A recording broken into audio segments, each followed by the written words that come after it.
Hello, my name is Janice, and I want to share a story with you. A story that's full of twists and turns involving love, betrayal, and a quest for self-respect. Before we jump in, let me introduce the main characters of this drama. It begins with me, Janice. I was born into a well-off family, which some might view as privileged. From the outside, it looked like I had it all, a life of luxury from the start. However, I was taught to appreciate hard work and to earn my keep, rather than relying on family wealth. My father is a self-made mogul in the world of engine additives, having transformed a small niche into a thriving empire. My mother, equally industrious, created her chain of successful beauty salons, becoming a well-known figure in the beauty industry. Their divorce, when I was 21, was handled with grace. They split their assets evenly and maintained a friendship, which was no small feat. My father chose to remain single, immersing himself in his business and enjoying his independence. Meanwhile, my mother remarried, though I remained her only child. Then there's Matthew, my husband, who, as time would reveal, became the catalyst for a significant upheaval in my life. We married shortly after I graduated from college and had just begun a job teaching music to energetic children, a job I loved. Everything seemed perfect until I got pregnant, and that's when Matthew's true nature began to surface. One lazy Sunday, as he relaxed on the sofa, Matthew suggested out of the blue that I should quit my job to stay home with the baby. "Why don't you just quit your job and stay at home? We'll manage," he said nonchalantly. I was stunned. Quitting my job wasn't feasible on his salary alone, and besides, I was passionate about my work. But Matthew dismissed my concerns with a smirk, suggesting we could easily rely on my father's wealth. I was infuriated by his assumption that we could just tap into my parents' resources. This wasn't the first time he'd hinted at it, but discussing it so casually felt disrespectful. The situation escalated further during a dinner with his parents, where he brought it up again. Both his mother, sharp and opportunistic, and his father, who never missed a chance to offer advice, enthusiastically supported the idea, painting grand visions of a comfortable life funded by my family's money. Each comment felt like a deeper betrayal, as if they saw me not as a person, but as a gateway to an easier life. That night, as I lay beside Matthew, I felt an overwhelming sense of isolation. I questioned him softly, hoping I'd misunderstood his intentions. He turned to face me, his eyes once tender, now calculating, and said, "It's not about need, Janice. It's about being smart. Your parents can afford it, and we deserve a break. Why not take advantage of that?" The word deserve echoed in my mind long after he fell asleep. It became clear that our views on dignity and independence were fundamentally different. This realization was the beginning of a profound personal journey for me, one where I would have to decide how much of my values I was willing to compromise. We were on divergent paths, holding different values close to our hearts. I found myself awake, staring at the ceiling, grappling with missed warnings and uncertain futures. Despite the initial clash over financial independence and personal pride with Matthew, I held a faint hope that we might realign our perspectives. Unfortunately, I was mistaken. Enter Matthew's parents from stage left, bringing with them a whirlwind of chaos. Matthew's parents were far from paragons of self-sufficiency. They had a knack for locating freebies, and my family's financial stability was like a siren call to them. One evening, as we sat in our modest living room, David began pitching a new business venture that just needed a little startup cash. Mary, with her cloyingly sweet tone that could induce a toothache, chimed in, "Janice, darling, with your family's backing, you could give us a leg up on this. It's practically a sure thing." I maintained my composure with effort. "Mary, David, I've mentioned before that we're handling our finances without outside help. My parents' wealth isn't part of this conversation." But David persisted like a seasoned salesman. "Come on, Janice. You wouldn't even notice the money gone. What's a few thousand to your dad? He probably drops that on golf over a weekend." I was stunned by their audacity.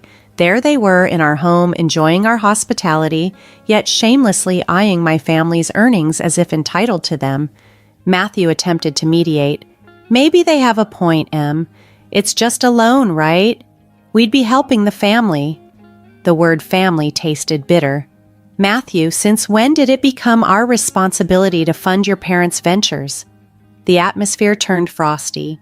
Mary, never one to miss a chance for drama, exclaimed, "Well, I never. Here we thought family supported each other. But if you're going to be stingy—" Seeing red, I retorted, "Working for what you have isn't stingy, Mary. It's called being responsible.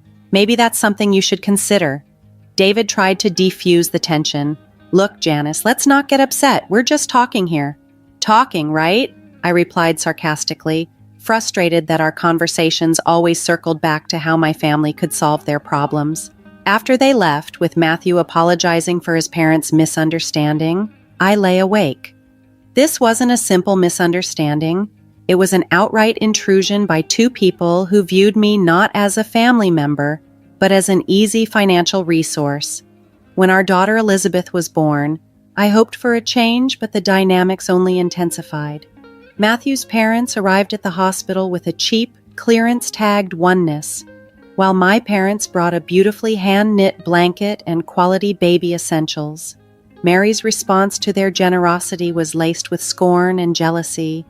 "Wow, really laying it on thick, aren't they? Must be nice to just throw money around. They could have bought you a house instead of all this fluff." Matthew laughed along. "Yeah, Mom's right, Em. Your folks don't hold back. A house might have been more practical, huh?"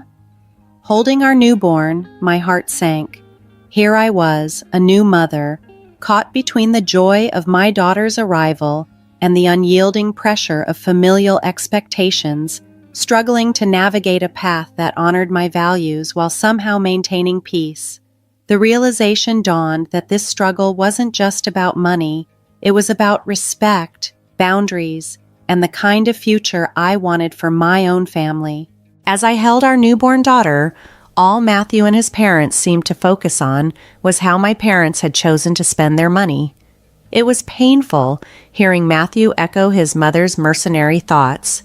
It made me question, to them, was our daughter just another way to secure financial gains? I attempted to keep the peace, insisting, "It's not about the price tag, right? It's the thought that counts." But David was relentless, suggesting, "Sure, but think about it. Investing in property now, that's a gift that keeps on giving." The car ride home from the hospital was strained.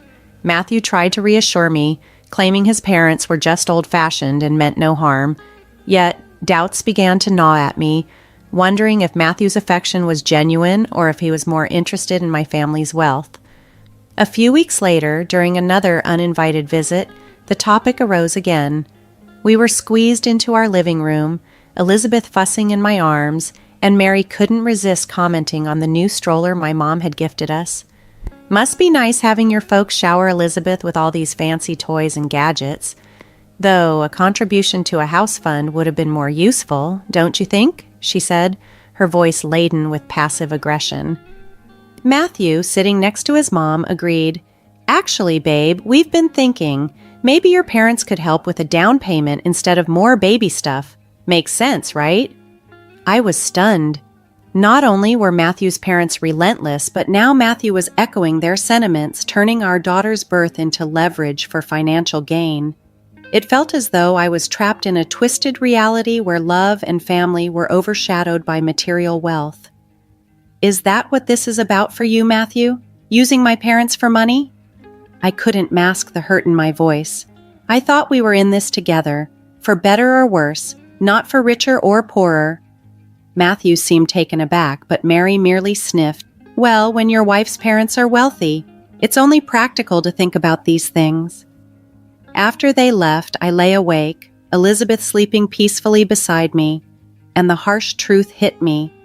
My marriage and family felt like a transaction, and I was the currency. The ensuing years were indeed a roller coaster. Elizabeth blossomed into a spirited 4-year-old, brimming with life and laughter, but life threw unexpected curveballs. First, it was my mother. Her accident was sudden and devastating. I was engulfed in grief, struggling to hold myself together for Elizabeth's sake. Yet, Matthew's initial response wasn't to ask how I was coping, but rather, "So, How much are you getting from your mom's will?" It felt like a slap in the face.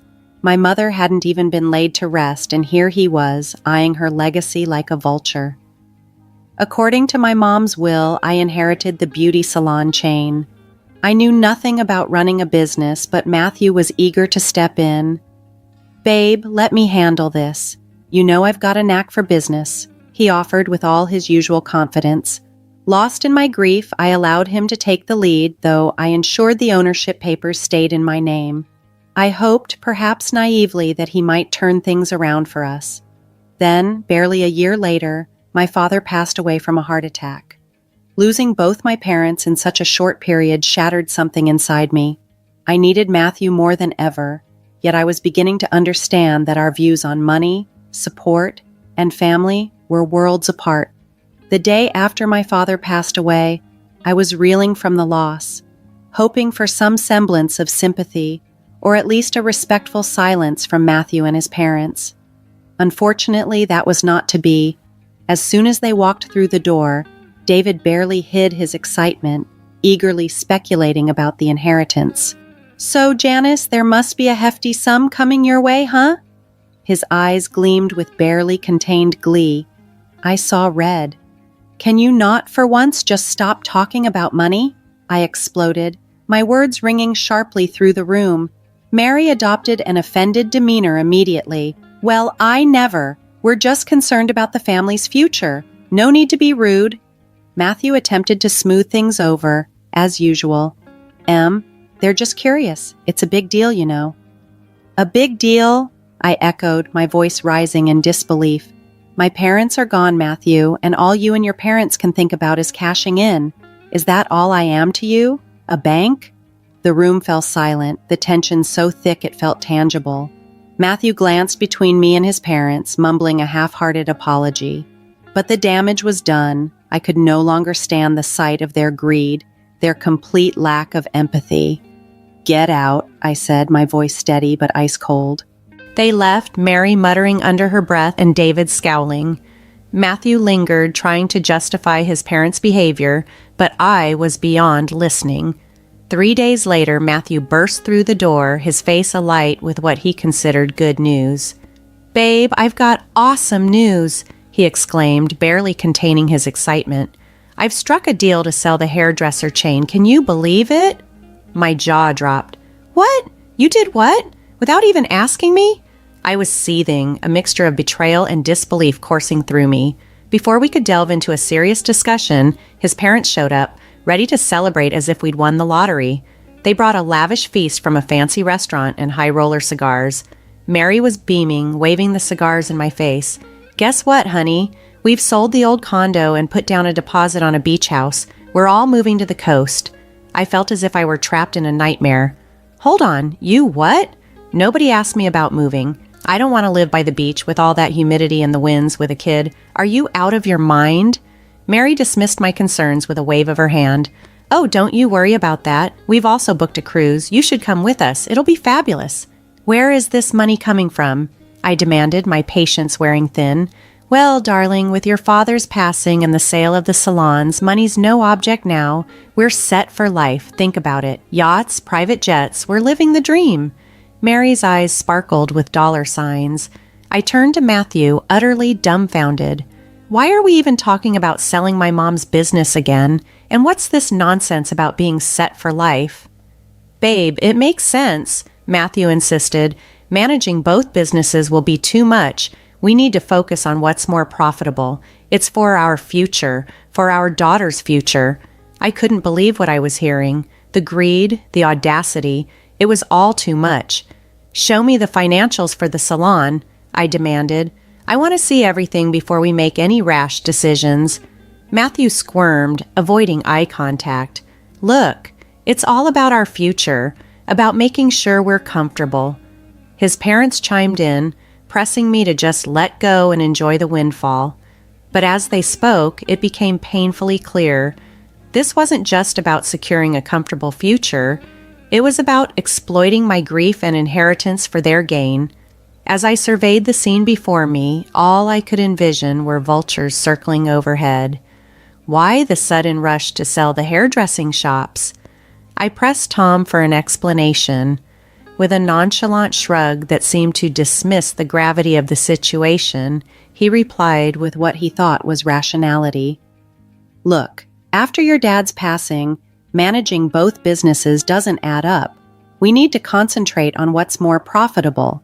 The auto oil venture is literally striking gold compared to the salons. His parents quickly joined the conversation, eagerly chiming in. Think about it, dear. Selling those small shops could set you up for a life of comfort and luxury. Why bother with them? His mother's voice was coated with greed, her eyes gleaming with anticipation. Their blatant greed made my skin crawl. I want you all to leave, I demanded, my voice steady and strong. This is a time for mourning, not for scavenging through what he left behind. Matthew attempted to interject, but I silenced him. And another thing, this inheritance we're discussing, it's mine. You and your parents have no say in this matter. The room chilled as they realized I was not as compliant as they had assumed. With heavy steps and darker scowls, they left, leaving me alone with my thoughts and the looming battle ahead. The day after my father's funeral was bleak, draped in a fog of sorrow. Matthew, however, seemed oblivious to the somber mood. Over a lackluster breakfast, he was already plotting. We need to call a meeting with your father's company executives pronto, he declared, his voice cutting through the silence aggressively. I paused, toast in hand, and looked at him. Matthew, my father has just been laid to rest. Can't this wait? I need time to process all this. He dismissed my concerns with a casual flick of his hand, emphasizing that time was money and we had to act swiftly. Frustrated and seeking some solid footing, I contacted our family lawyer for a detailed overview of the barbershop chain's status and an insight into my father's business dealings. A month swirled past, filled with legal terms and financial statements, during which Matthew and his parents returned, bombarding me with unsolicited advice and greedy propositions. Without a greeting, Matthew dived into conversation. You know, I've been thinking, I'm the right man to take over your dad's company. His audacious statement left me dumbfounded, but he wasn't finished. And I'll need a new car, something that fits a business leader. The latest BMW should suffice. Before I could respond, Mary jumped in with her extravagant demands. The beach house is nearly done. We just need an additional $460,000 for finishing touches and some extra for new luxury furniture. And darling, I expect you to fund an account for my expenses. I need to maintain my lifestyle. Listening to their relentless demands, something within me snapped. No more. Standing firm, clutching the divorce papers like a protective talisman, I interrupted their chatter. Matthew, we need to talk, I declared, placing the documents in front of him on the coffee table. He picked them up, confusion etching his face. What's this? He managed to ask, voice trembling. Divorce papers, I announced, each word clear and decisive. I've had the business audited, Matthew. You've driven it to the brink of collapse. As I confronted Matthew about the management of our business, his face paled, his demeanor that of a child caught in a misdeed. I was trying to make things better, he stammered, his excuses as fragile as his waning confidence. Make it better? By firing our most talented staff and neglecting the essentials that made the business thrive? I retorted, my voice rising, fueled by a potent mix of anger and betrayal. Mary, ever the meddler, couldn't resist butting in.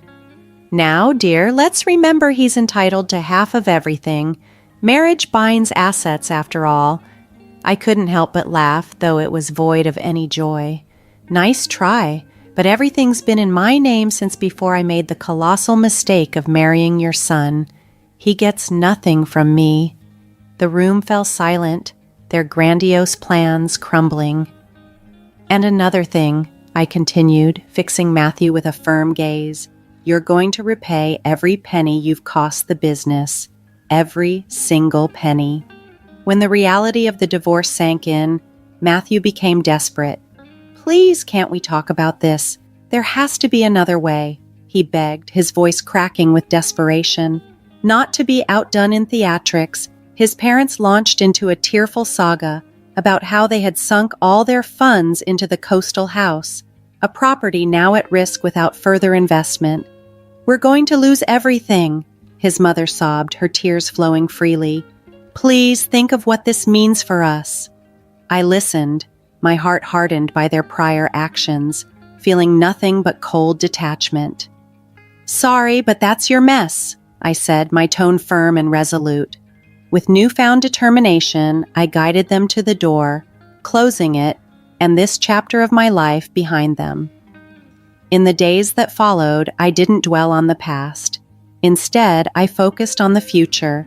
Selling the apartment that Matthew and I once shared provided just enough for a quaint, welcoming house that promised a new beginning for my daughter and me. Stepping into our new home, I felt a weight lift off my shoulders, a sense of peace enveloping us in a way that had been missing for far too long. The wheels of justice turned slowly, but surely. When they finally caught up with Matthew, he was ordered by the courts to compensate for the turmoil he had inflicted on the hairdresser chain. His recklessness had a price, and he was forced to liquidate his share of our old apartment to meet his financial obligations. Watching him be held accountable was a bittersweet vindication for all the hardships he had caused. Out of nowhere, my phone rang one day, and on the other end was my former mother-in-law, her voice tinged with desperation. "We're in a bind. We need help to buy a place.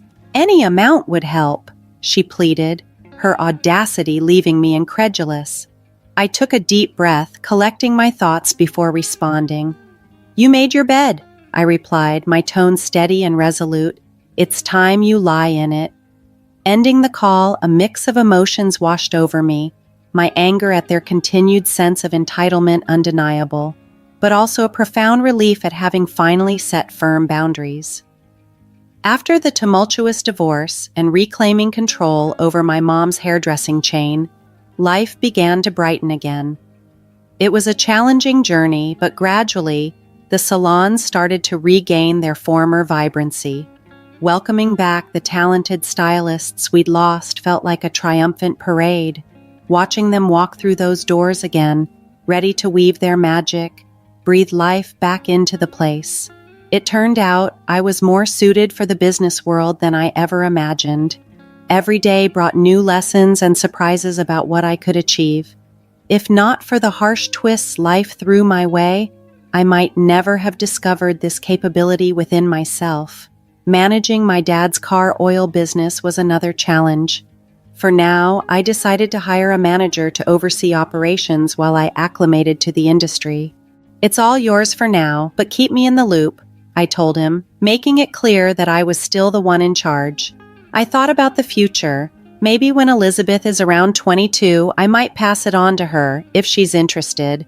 I wanted her to have options, to choose her path. Meanwhile, our new home, just Elizabeth and me, became a sanctuary of peace, a stark contrast to the chaos we had left behind. It was small, but it was ours, a place where we could grow, heal, and start anew. Every corner of our home was filled with laughter, every nook cradling a memory we were creating together. In the garden, Elizabeth's laughter was balm to my soul. "Mommy, when I grow up, I want to be just like you," she'd say, her eyes alight with wonder and admiration. "You're going to be even more amazing," I'd respond, pulling her into a hug. I knew deep down that we were on the brink of something wonderful. Together, we were unstoppable, ready to embrace whatever the future held with open arms and hopeful hearts.